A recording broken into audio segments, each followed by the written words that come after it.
Corrie-Beth and Beth here with Revitalife Network, and today we're going to break down a nutrition label for you.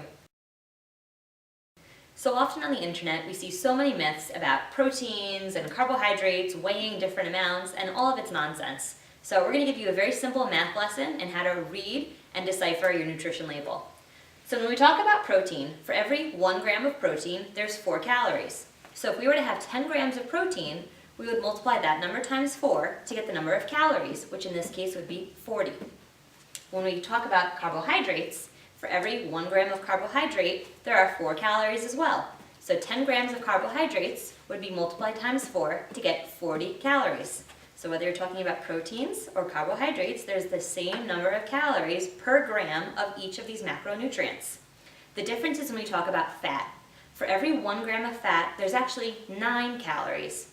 So if we were to take 10 grams of fat, we'd multiply that number times 9 and get 90 calories. Do you see the difference here?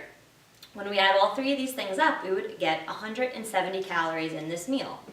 So someone who wants to watch their calories, you can certainly see that you can actually eat more volume of food when you're talking about proteins and carbohydrates than you would in fat.